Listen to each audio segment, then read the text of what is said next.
मुझको पैदा मत कर, यदि मुझको पैदा कर रहे हो तो कम से कम हाथ में लुगा इधर। वे भोले बाबा तुम कतो ना काम सुधारे हो, हम कारण हुआ है बैठा रहे जेके घर में कछु नहीं, तुमने वखा ब्याह कर डालो। मोर कतो ना काम संभालो, सबके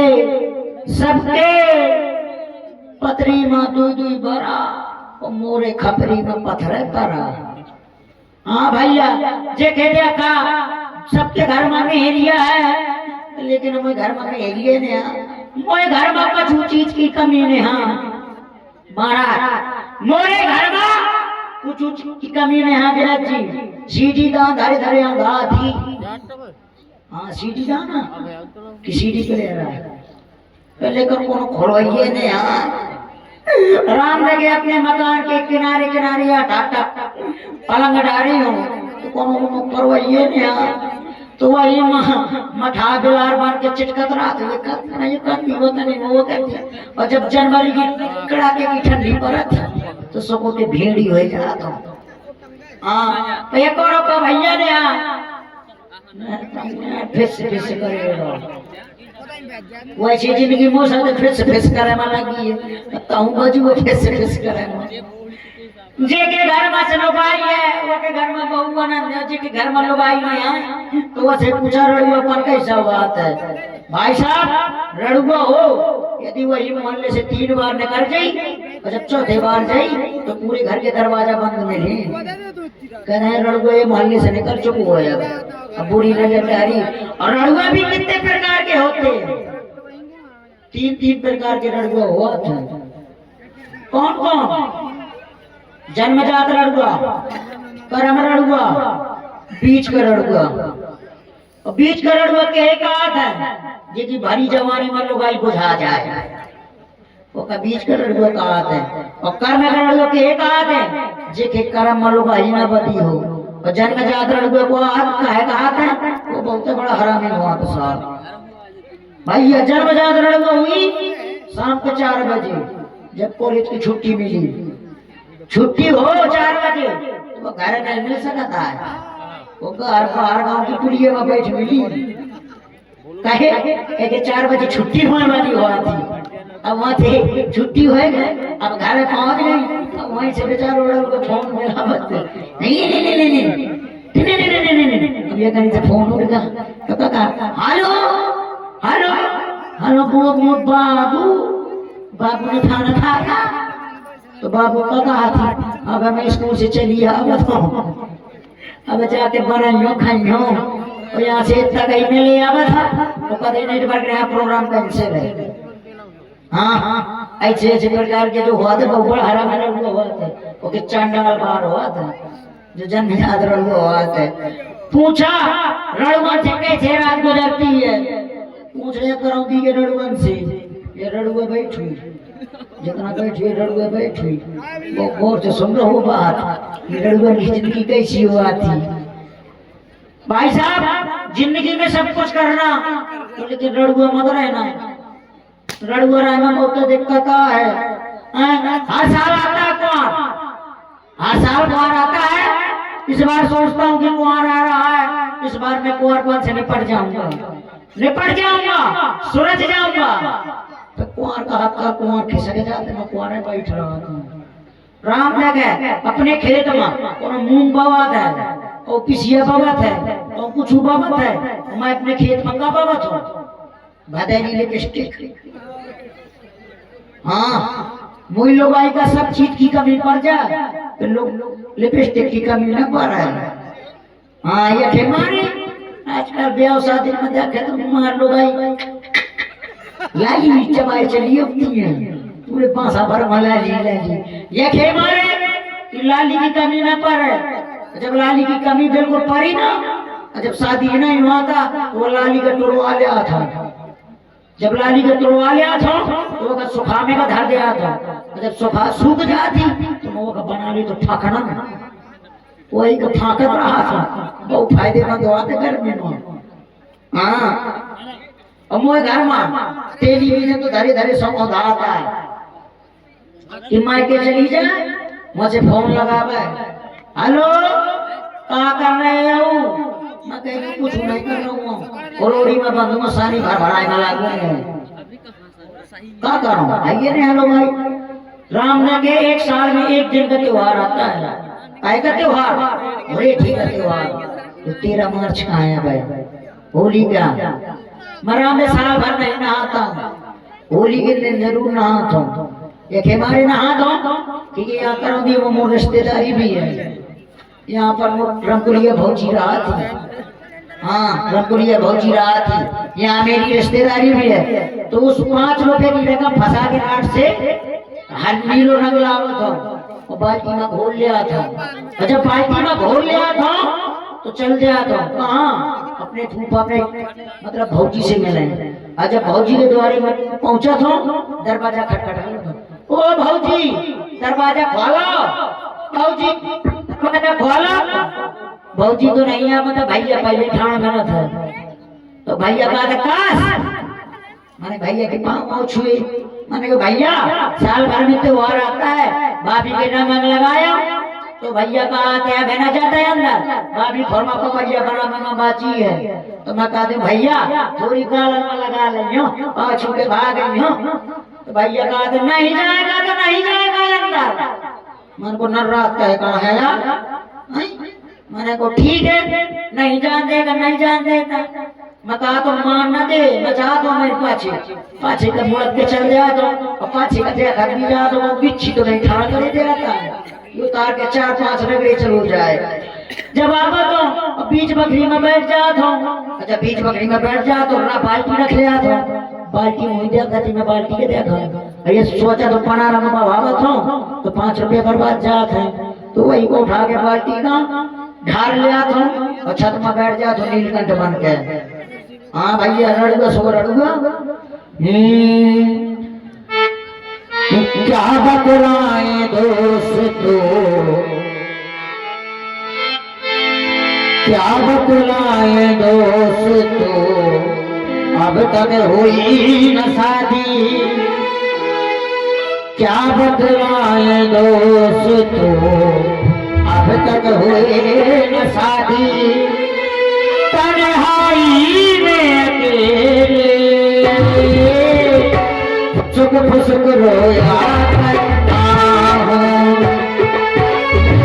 फुसुक फुसुक रोया करता हूँ क्या बतलाए दोस्तों अब तक हुई न शादी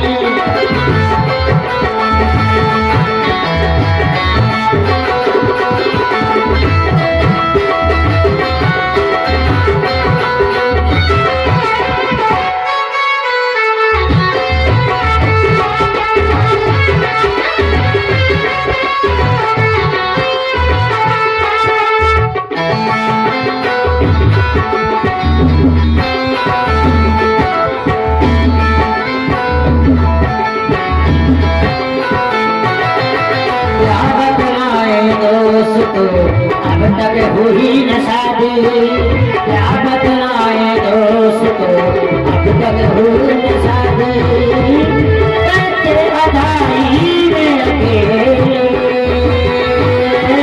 फुसुक फुसुक रोया फुसुक फुसुक रोया करता हूँ क्या बतलाए दोस्तों अब तक हुई न शादी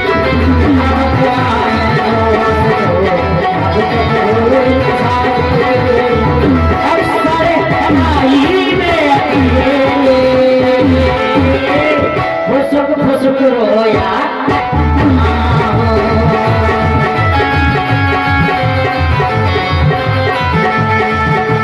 लंगड़ी हो चाह बोरी हो लंगड़ी हो चाह बोरी हो लंगड़ी हो चाह बोरी हो एक आंख चाह बोरी हो लंगड़ी हो चाह बोरी हो एक आंख चाह बोरी हो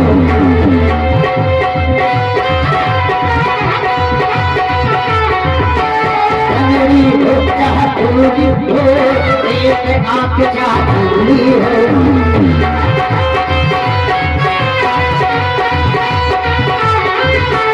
भगवान मुझे दे घरवाली, चाहे जैसी कोई काल, चाहे जैसी कोई काल। भोले भोले करात शादी, मोहरे भोले करात शादी, इस जमाने में गोरी ऐसी प्रभु ऐसी, प्रभु ऐसी गोरंगी जमाने में, वो ऐसी गोरंगी जमाने में।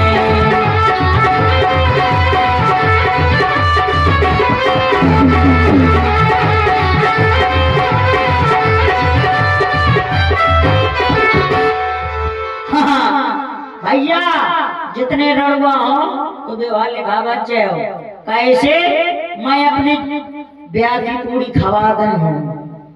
यदि ब्याह की पूरी ना खवा पाऊं तो मैं अपनी जिंदगी मत रही कर रही हूँ, बाद में जहाँ मर जाऊं, लेकिन तो मैं पूरी जरूर खवा दा हूँ।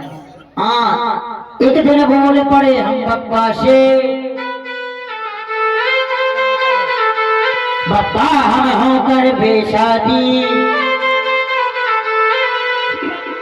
बोले की के संग करी हो शादी। हमने कहा बैठी वो दादी, बप्पा बोले तू बड़ा निकम्मा है, तुम जिनके संग शादी करना हो लगती हमारी अम्मा है। हमने कहा लो बन गई बात, कर्मा चली है तू चूल्हा, तो हमारी अम्मा के दूल्हा तो हम तुम्हारी अम्मा दूल्हा। बप्पा ने जहाँ से मैंने जहाँ से बोलो तो बप्पा ने पढ़ाई लोगारी कहा तो सारे अम्मा का नाम न लेने दुश्मन की नजर दिखा था। मैंने कहा पापा अब मुझको चलना चाहिए, मेरा नौका का कहा है? नौ तो है, मुझे अभी अभी नौका का बताया है कि हमको मिथिला जाना है। औका सरकार वाले हैं, अबे तुम जा चलना चाहिए। यहाँ का व्यवस्थाकारी कौन है? ये बताइए मुझको क्या करना है? तुम्हें यहाँ किस लिए आया? मैं धनुष तोड़ने आया हूँ।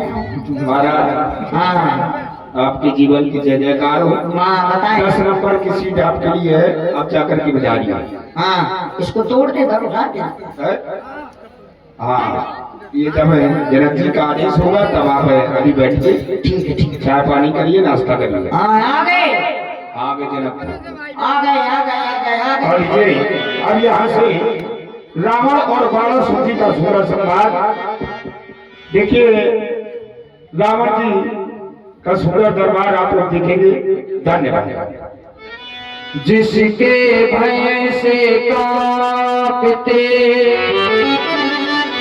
चतुरानन जगदीश, आज सभा में आ गया महाबली दशेशी। शिवाय ओम नमः शिवाय ओम नमः शिवाय। जटट कवि गलत चल प्रभा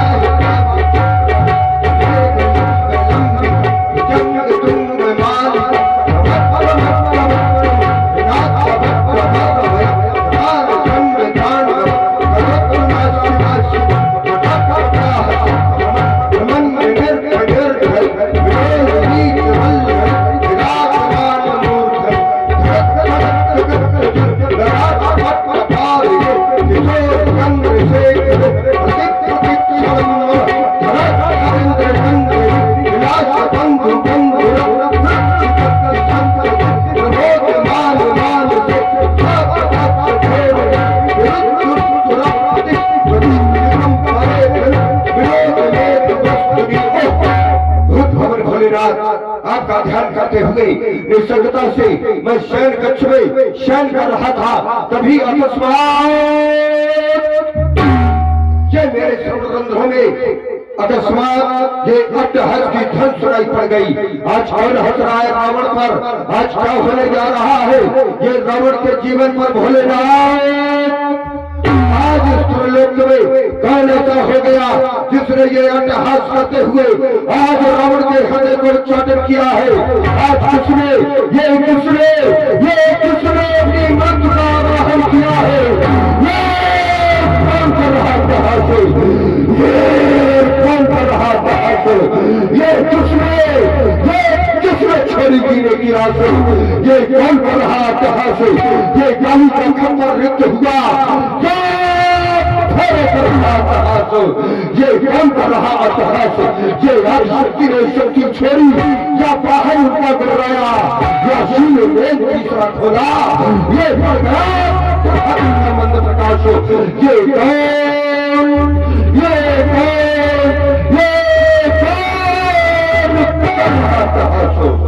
भोलेनाथ, आज रावण के जीवन में ये प्रथम बार ये प्रगत का कोप सामने उपस्थित हुआ। कारण क्या है? समस्त यथार्थ कारण आप मुझे ज्ञात कराए और मेरे अंतःकरण को शांति पहुंचाए।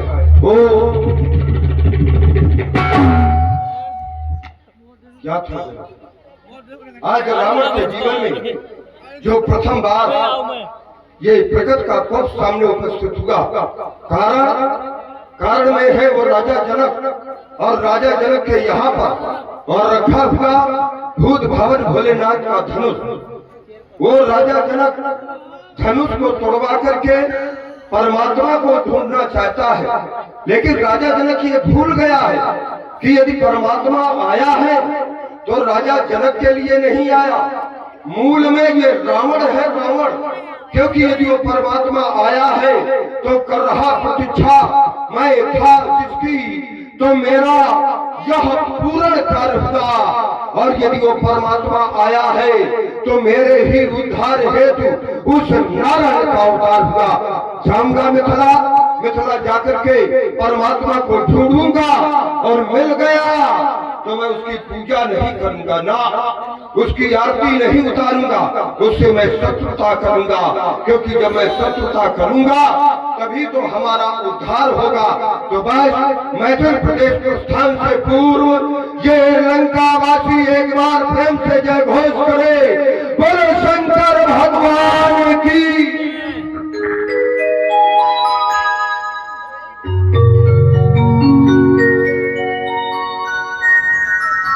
अभी हम आप लोगों ने देखा महाराज दशहरा को आए। नमः शिवाय।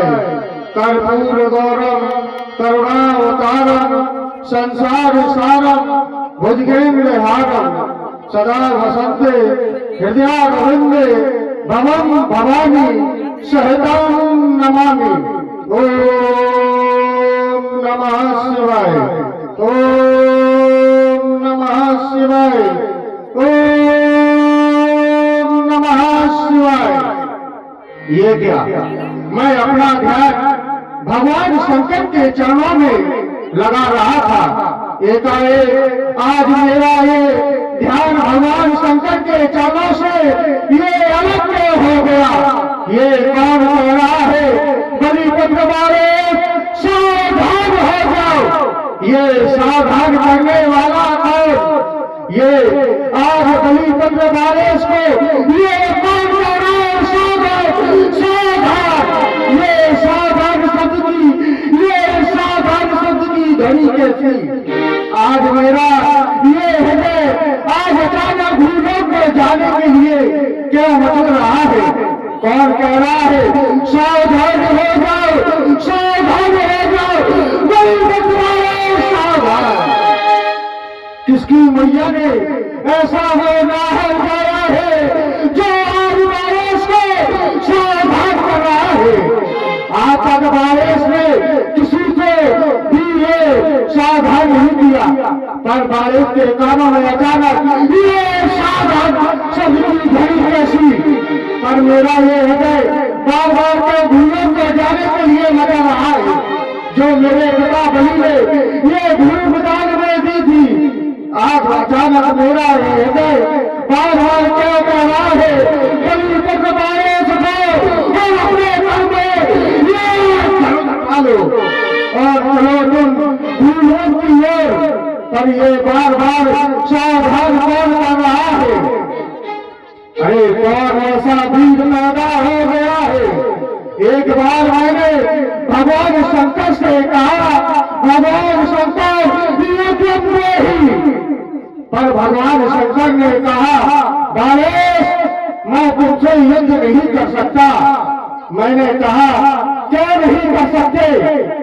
भगवान शंकर ने कहा कि अभी तक कोई वीर पैदा नहीं हुआ, लेकिन मैंने कहा भगवान शंकर से कि जब इस भूलोक पर कोई वीर पैदा हो जाएगा तो मुझे कैसे ज्ञात होगा?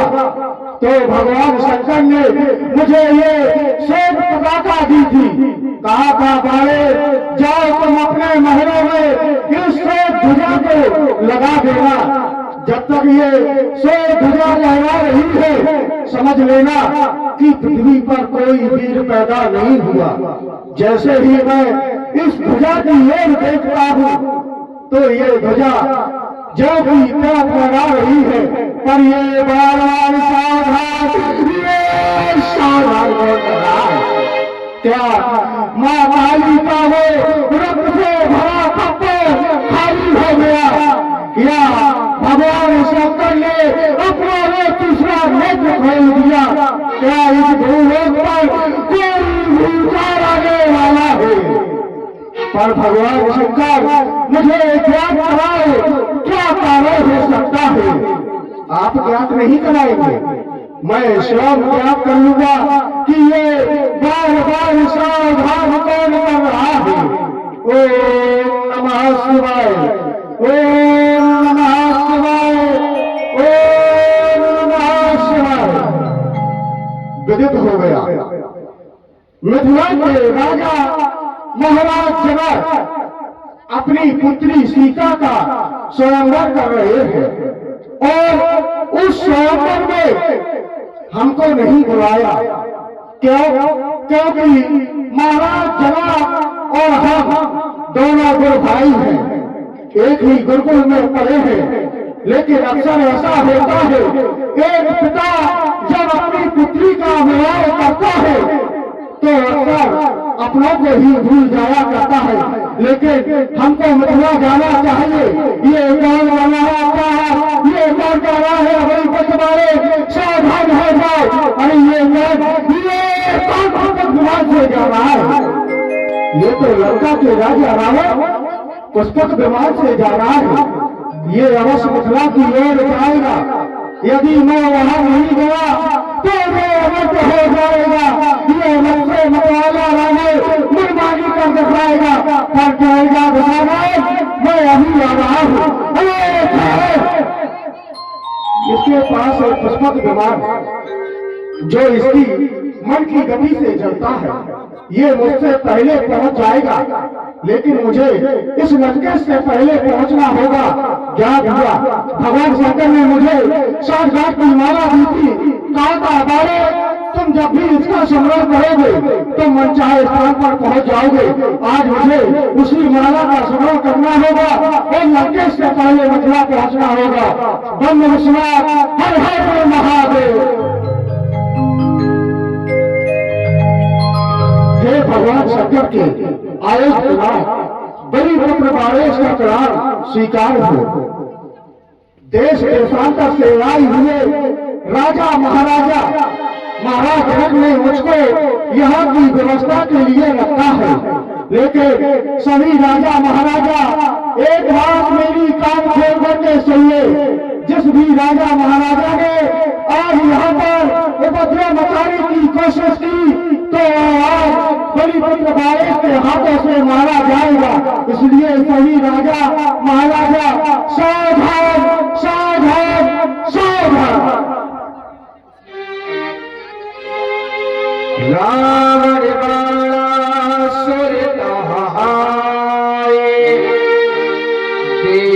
सकल लोगन भय छाए। इको कम कर दो, इको के कारण आवाज नहीं सुन में आ रही, इसका भी इको कम कर दो, बालू में बढ़िया बना भूत भवन भोलेनाथ के पिनाक सर्वप्रथम ये लंकापति लंकेश आपको प्रणाम कर रहा है। देख रहा हूं राजा जनक ने एक प्रण किया है और होना भी यही चाहिए, क्योंकि क्षत्रिय के दो ही आभूषण हुआ करते हैं, और रण और दूसरा प्रण। या तो क्षत्रिय और रण करते हैं और या तो प्रण करते हैं। बहुत अच्छा किया राजा जनक ने, लेकिन ये प्रण जो किया है ये यज्ञ के माध्यम से किया है, यज्ञ के माध्यम से। और ये राजा जनक ये भली भांति जानता है कि रावण है यज्ञ का विरोधी, और जानने के बाद भी यदि राजा जनक के द्वारा इन तीनों लोगों को बुला करके यह यज्ञ कर रहा है हमारे विरोध में, तो निश्चित है और रावण को यज्ञ के माध्यम से और राजा जनक के द्वारा सीधे चुनौती दी जा रही है, और ये रावण को स्वीकार नहीं हो सकता। क्यों? क्योंकि तीनों लोगों में ये सामर्थ्य नहीं है कि रावण की तो बात दूर और रावण के एक तुच्छ सेवक की समानता कर सके। तो फिर रावण का विरोध कौन करेगा? क्योंकि आज रावण के विरोध में ये राजा जनक ने प्रण किया है धनुष यज्ञ का, तो आज राजा जनक के विरोध में ये रावण प्रण कर रहा है कि अब ये धनुष यज्ञ नहीं होगा। और रावण देखना चाहता है कि रावण के विरोध में कौन है, यज्ञ नहीं होगा। सावधान, भाग जाओ जिसे जाना हो, यज्ञ समाप्त, जाओ अपने अपने घर को, क्योंकि रावण आ गया, रावण की चलेगी किसी की नहीं। मैं जानता था कि जहां पर भी श्रीमान जी का आगमन होता है तो वहां पर व्यवस्था अव्यवस्था में फैल जाती है। जब मैं यहाँ पर आया था बहुत ही शांति थी। जैसे ही श्रीमान जी का आगमन हुआ तो यहाँ पर कोलाहल होने लगा। महाराज जनक जी का जीवन कैसा है, जो इनको कांटा दिखाए तार दिखाए वो फूल। जो महाराज जनक को कांटा दिखाता है वो महाराज जनक उसको फूल दिखा देते हैं। लेकिन हमारा जीवन कैसा है, जो हमको कांटा दिखाए तार दिखाए हम भाला। और आज ये पंडित भी क्या सोचेगा, पढ़ा किसी से पाला। मिथिला में आए हैं, इनका स्वागत करना होगा। कंचन नगरी के सम्राट कुलभूषण व्याध्यायी दशानंद जी, ये बलि पुत्र वाले आपका मिथिला में हार्दिक स्वागत करता है। जय भोलेनाथ की। बलपत्रवार श्रोतापुरधीश, जय जय श्री शंकर भगवान की, जय जय श्री शंकर भगवान की। आप यहाँ पर आए अच्छा लगा, लेकिन आते ही आपने घोषणा कर दी कि महाराज जनक जो ये प्रण किया है वो प्रण अच्छा नहीं किया। आपने राजा और महाराजा के सामने ये चुनौती कर दी कि आज ये धनुष कर्षण नहीं होगा। तो श्रीमान जी आप क्या, आपके साथ और पुरखे भी आ जाए तो आज इस धनुष के खंडन को नहीं रोक सकते। धनुष खंडन होगा, लेकिन महाराज जनक ने इस धनुष के माध्यम से जो प्रण किया है कि जो इसको दो खंडों में विभाजित करेगा वो सीता से नाता जोड़ेगा। आपने कहा कि महाराज जनक ने तुमको चुनौती भेजी है तो ये गलत है, क्योंकि एक ज्ञानी राजा कभी ऐसा अनुचित कार्य नहीं कर सकता। आपको चुनौती कौन भेजेगा? आप चाहे जिसको भेज दे। अब रुक जाइए, चलो रुके। कारण है कि कायर को यदि अस्त्र शस्त्र दे दिए जाए और युद्ध करने के लिए रण क्षेत्र में भेज दिया जाए, अब है वो कायर, तो करेगा क्या? अपने अस्त्र शस्त्र वही छोड़ करके और पीड़ दिखा करके भाग आएगा। लेकिन क्या कोई युद्ध नहीं करता है? युद्ध करते हैं। कौन करते हैं? रण क्षेत्रों में वही लड़ेगा। कौन? जिसका बड़ा कलेजा है। अब बातें उतनी वही करेगा जिसके जितना भेजा है। अब बिना भेजे वाले रावण के सामने भेज दिए जाते हैं कि जाओ मरो जाकर, अब तुम आ गए हो मरने के खातिर। भाई मैंने कहा था कि तीनों लोकों में मेरा विरोध करने की सामर्थ्य किसी में नहीं है, तो जो मेरा विरोध कर सके उसको यहाँ पर सामने लाओ। मैंने उसको चुनौती दी है।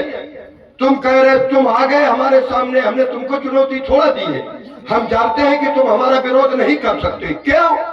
क्योंकि सुर नर नाग असुर, तुम हो असुर, खग माही और मोरे अनुचर का तुम नहीं। मेरे सेवक की भी, मेरी तो बात बहुत दूर, तुम पुरखों तक गए थे कि पुरखों एक शब्द लिया था तुमने, तो पुरखों की बात छोड़ो, अब केवल रावण को देखो जो धनुष में हाथ लगा देगा। तो जैसे इधर देख रहे थे ये चैला फड़े पड़े हैं, हम चैला की तरफ फाड़ देंगे उसको। और नहीं है सामर्थ तो लगाए इसमें हाथ। हम चुनौती दे रहे हैं।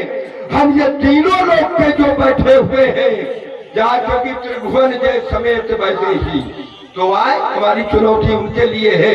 तुम कहे आकाशा गांगा ये पढ़ रहे, जाओ बैठो। अरे तो हम महाराज जनक ने मुझे यहाँ की व्यवस्था सौंपने के लिए रखा है, यहाँ की व्यवस्था देखने के लिए रखा है। तुमने जो कहा कि तीनों लोगों में जो महाराज जनक ने चुनौती भेजी, तो मैं वही कह रहा हूँ कि आपको चुनौती नहीं भेजी। तो महाराज जनक ने जो प्रण किया है, सोई पुराण को दंड कठोरा, राज समाज आज यही तोड़ा। जो इस समाज में इस धनुष का खंडन कर देगा, सीता का विवाह उससे होगा। तो श्रीमान जी, मैं आपसे जानना चाहता हूँ, क्या महाराज जनक ने तुमको बुलाया है? तुमको अगर बुलाया है तो बताओ, तुम यहाँ पर आ गए हो, आराम से शांति से बैठो, और अगर खाना खा के ना आए हो तो खाना भी खाओ। हम अपनी व्यवस्था अपने आप घर में घुस जाते हैं, घुस करके अपनी व्यवस्था कर लेते हैं, किसी से मांगते नहीं है, क्योंकि हम जानते हैं कि मांगे से भीख नहीं मिलती, अब बिन मांगे मोती मिलते हैं। ये रावण का सिद्धांत है। अच्छा। हाँ, हम सीधे तुम्हारे भी घर में घुस करके तुम हमारे, इसीलिए तो हमने कहा कि तुम हमारे सामने आ गए हो, कोई दूसरा आए। भाई हमें अपनों ने मारा, गैरों में कहाँ दम था। तुम आ गए, हम तुम्हारे भी घर में घुस गए और तुम्हारी बहन को, तुम्हारी बहनी को ले आए, लंका में है, तुम आकर के साले हो हमारे, आकर के सामने इनमें सामर्थ्य है तो कोई आता तो हम देखते उसकी बहादुरी, उसको हम वैसे फाड़ देते। लेकिन विवश है क्योंकि तुम अपने हो और तुम कह रहे हो कि हम राजा जनक के पक्षधर आए हैं। और राजा जनक के पक्ष में आ तुम खड़े हो। कहे राजा जनक ने हमारी घोषणा नहीं सुनी है क्या? कौन सी घोषणा? आज जो हमने आज समाज के मध्य में घोषणा की है, तो और राजा जनक आ जाता, उसका भाई कुशध्वज आ जाता, याज्ञवल्क्य को भेज देते कि चले जाओ रावण आ गया है। तुम ही कहे आप बलि का बकरा बनने के लिए आ गए हो। एक बात हम बता दें तुम्हें, और हमने कहा था कि जो बिना भेजे वाले होते हैं वही रावण के सामने भेजे जाते हैं कि जाओ मारो। जनक ने भी यही यहाँ पर कूटनीति अपनाई है। स्वयं नहीं आ सका, लेकिन तुमको बलि का बकरा बनाया है, तो हम तुम्हें बता दें हाँ। कि तुम आए तो हो श्रीमान जी चल करके। अच्छा। हाँ, हाँ। हम तुम्हारा भविष्य अच्छी तरह जानते हैं। हाँ। क्योंकि रावण के सामने जो आता है वो फिर दूसरे के कंधों में लद कर ही जाता है। अच्छा। तो तुम आए हो चल करके हाँ। और जाओगे लद करके, क्योंकि ये मैं ध्वंस करूंगा धनुष यज्ञ। अच्छा। आप बुला ले अपने सहयोगियों को अगर हो जो। अरे सहयोग। मैं ध्वंस करूंगा धनुष यज्ञ और श्रोणित की नदी बहा दूंगा। पियो यही राजपूतों का काम है। दिखा टिकट ये हुंकारे से, ये मिथिला में आग लगा दूंगा। आज मैथिली अधिवेशन में ये काल तीर नर्तन होगा। अब नहीं धनुष कर्षण होगा, अब नहीं धनुष कर्षण होगा। आपने कहा कि महाराज जनक आते तो एक सिद्धांत होता है, जिस पिता के घर में पुत्री का विवाह होता है वो अन्य कार्यों में व्यस्त हो जाता है और अपनों को ही व्यवस्था सौंपता है। तो महाराज जनक ने मुझे को यहाँ की व्यवस्था के लिए रखा। आप कह रहे हैं कि हम तुम्हारे रिश्तेदार हैं, चलो मैं आपकी बात स्वीकारता हूँ। आपने कहा कि साले हैं, चलो ये भी बात सही है, जो बात सही है उसको स्वीकार लेना चाहिए। लेकिन श्रीमान जी, मैं भी तो आपका कुछ हूं। अभी आपने देखा लंकेश्वर का अजब निराला, और इसके जीजा का हूं मैं जीजा, इसके जीजा का हूं मैं जीजा, तो ये है मेरा साला। तो इसलिए कहता हूं कि साले मान जाओ। एक बात ये बताओ। हाँ। ईमानदारी की बात है। हाँ। तुम्हारा साला